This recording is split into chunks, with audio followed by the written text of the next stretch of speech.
Hi everyone, my name is Ashley Dillahunty, and today I am going to be presenting my speech on censorship in the media for my political communications course. Sorry for the bad lighting. I'm also trying to be festive here. It's very late at night, but if you have any questions for me, leave them in the comments below. Otherwise, I will provide my references in the description box as well. So without further ado, we'll get started. And I will also be glancing at my notes just to make sure I quote the articles correctly and make sure I reference to exactly what I want to tell you guys about. So, we are a culture that lives with our device glued to our sides. Every vibrate, ding, and ring captures our immediate attention, and the world just stops around us. However, this is a dangerous addiction we all feed ourselves, and sometimes we fill ourselves with false truths without even knowing it. You see, social media has been a revolutionary tool in this day and age, but it has also been a weapon in our politics. Even though social media provides a diverse platform for information on politics, it can be very misleading. For example, this year in general, for the election, for the candidates that are part of the election, there's only so many characters that can be shared in a single post. So every time you post, it has to be short and to the point. But is it filled with truth? Debatable. Social media condenses and perfects the things we want to see, things we believe in and like. Therefore, when there is something that builds up the candidate we are rooting for, just to tear the other runner-up down, that brings us some sort of joy and internal justice. My point being, we see things we want to see because we get to choose. What if social media was not filtered or limited in its characters when it comes to posting? What if we turned on closed captioning and really honed in on the topics being addressed in our country? And we didn't just read the overall outline favoring the particular party we are for. Censorship needs to be lifted from social media, and truths need to be told and not brushed under the rug.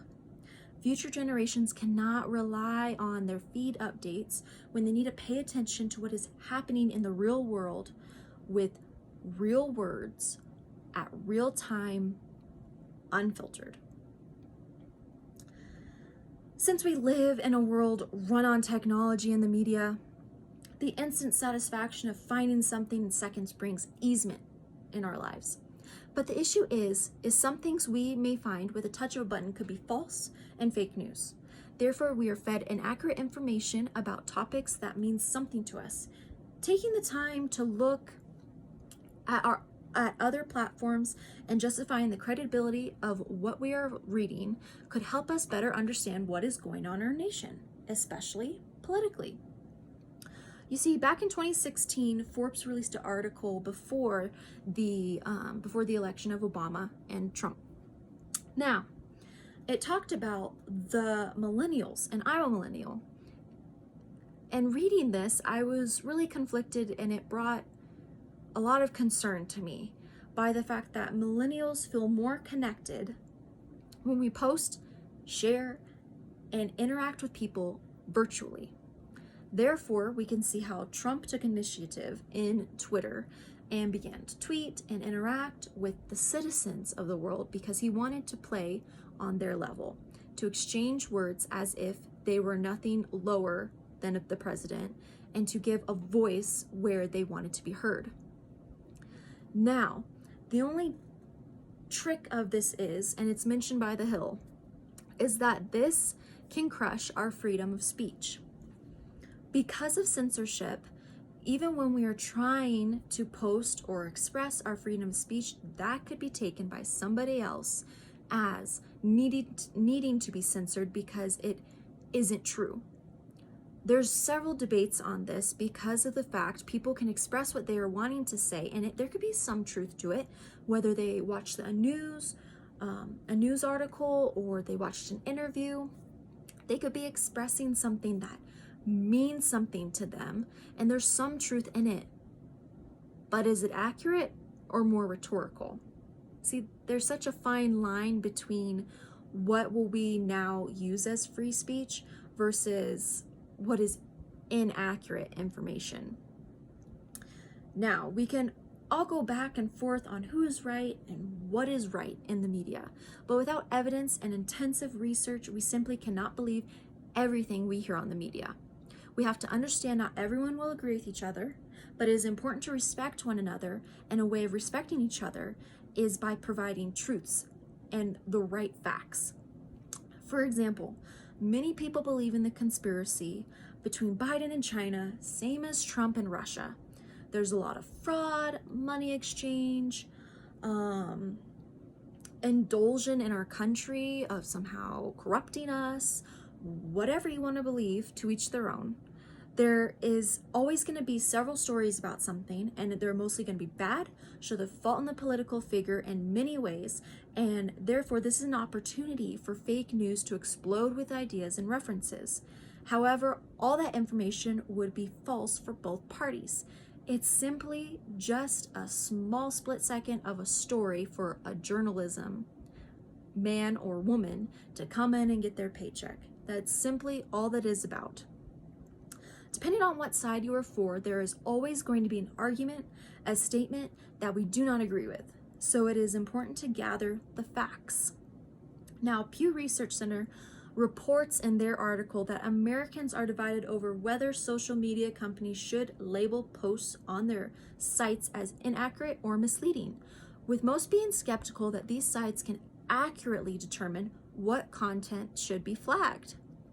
Some 51% of Americans say they strongly or somewhat approve of social media companies labeling posts from elected officials on their platforms as inaccurate or misleading, while a similar share, 46%, say they at least somewhat disapprove of this. So they somewhat disapprove of this. Now, in an issue released by Issue, the company, should we prioritize censorship, they mentioned Pew Research Center again. A majority of Republicans say technology firms support the views of liberals over conservatives. Now, before we go any further, there's always going to be conservatives that feel like liberals have more power, and there's always going to be liberals that believe conservatives have more power. We can go back and forth on this, but it comes down to, is the government actually going to release the real information we need to know, or are we just going to keep blaming each other until someone gives in or someone gives up and then we have a winner? That's my question. Now, in this article, they mention that Congress might demand making some standards less stringent in order to protect freedom of speech. That means limiting cyberspace controllers and limiting the bias that could be amongst those people monitoring our sites and media pages. That might be beneficial. If it happens, we don't really know. I believe censorship in our media when it comes to politics should be removed. No more beating around the bush. No more he said, she said. Each debated topic, concern, and event should have the cold, hard facts listed to keep people informed. I think of those who are undecided and cannot choose what they believe in. Even after the first presidential debate, people were even more lost than before. What if we could provide clarity instead of false advertisements to make the other party look better? Promises stated, but are they doable? That question lingers in my mind for both political parties because it comes down to how is one side better than the other? And most importantly, which will actually follow through with their word? Social media distorts these questions to play the victim card, depending on what the advertisement is about. But again, that is fake news and propaganda. Having access to a list of accurate facts and a storyline, I think, would bring a new sense of equality to our nation as a whole. We can see an example of Amber Day in her article, Live from New York, It's the Fake News, Saturday Night Live, and the Non-Politics of Parody. I saw this article and the information provided in it is that Amber really stressed on people referencing to Saturday Night Live as their news. So she had to put in that this is a parody on fake news. This goes back to millennials wanting to interact on social media platforms. This is a media platform because it interacts with celebrities, it interacts with the audience, it allows people to send in requests. This is all based off what the audience wants to see. And if we are simply believing in the things others find funny that are slightly true, but really just to make you laugh and bring light to something that was dramatized in the news, that is concerning on what the people of America are believing. But considering we live for daily updates from our phones, our technological device may aid us in several tasks, but in my opinion falls short in answering our questions. Politics should be truthful, upfront, and respectful. Instead, it has become a guessing game, a pick of lesser of two evils, a streamline of bad acting and press trying to downplay one another. Social media consumes society, and everything we do is somehow connected to it.